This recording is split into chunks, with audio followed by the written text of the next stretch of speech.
மழைக்காடு கிராமம் என்ற அழகிய காட்டின் நடுவில் ஃப்ரெடி என்ற சுறுசுறுப்பான நரி இருந்தான்.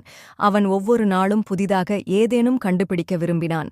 ஒரு நாள் ஃப்ரெடி ஒரு பெரிய பழைய மரத்தடியில் ஆழமான குழி ஒன்றைக் கண்டான்.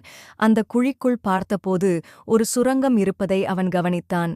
இது எங்கே செல்லும் என்று ஆச்சரியத்துடன் ஃப்ரெடி குழிக்குள் இறங்கினான். சுவாரஸ்யமான சுரங்கம் இருண்டதாயிருந்தது. ஆனால் அதில் ஒளிரும் சிறிய சிறிய கற்கள் இருந்தன. அவன் மெதுவாக நடந்தான். திடீரென ஒரு ஒளிவட்டம் அவன் கண்களுக்கு தெரிய வந்தது. அவனுக்குள் பயமும் ஆர்வமும் ஒன்று சேர்ந்தன. சுரங்கத்தின் மறுபுறம் ஒரு வித்தியாசமான உலகம் இருந்தது. புதுமையான உலகம். அங்கு பெரிய வண்ணமயமான மரங்கள், பேசும் வாத்துக்கள், பறக்கும் மீன்கள், ஓடிக்கொள்ளும் நீலக்குதிரைகள் இருந்தன.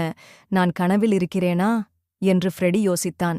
அப்போது ஒரு நட்சத்திர வடிவ பறவை அவனிடம் வந்து, நீ எங்களை கண்டுபிடித்ததற்கு வரவேற்கிறோம் என்றது. புதிய நண்பர்கள். அந்த உலகத்தில் ஃப்ரெடி பல புதிய நண்பர்களை சந்தித்தான். கோகோ கோக்கி, லூனோ லாமா, பிபி பட்டாம்பூச்சி அனைவரும் மகிழ்ச்சியாக விளையாடிக் கொண்டிருந்தனர். அவர்கள் ஃப்ரெடியை ஒரு பெரிய விருந்துக்கு அழைத்தனர்.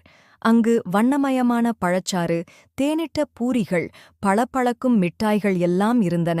ஃப்ரெடி திரும்புகிறான். அந்த இடம் அழகாக இருந்தாலும் ஃப்ரெடியை வீட்டிற்கு செல்ல வேண்டும் என்ற எண்ணம் வந்தது. அவன் புதிய நண்பர்களிடம், நான் மீண்டும் வருவேன் என்று சொல்லி சுரங்கத்தின் வழியாக திரும்பிச் சென்றான். நான் கண்டுபிடித்த ரகசியம் என் நண்பர்களுக்கு கூற வேண்டும் என்று நினைத்தான். அடுத்த நாளிலிருந்தே ஃப்ரெடி தனது காட்டு நண்பர்களை அழைத்துச் சென்று அந்த ரகசிய உலகத்தை காட்ட முடிவு செய்தான். முடிவு அது முதல் ஃப்ரெடி, அவன் நண்பர்கள் மற்றும் அந்த புதிய உலக உயிரிகள் எல்லோரும் சந்தோஷமாக விளையாடி அவ்வப்போது புதிய அடையாளங்களைத் தேடி வந்தனர்.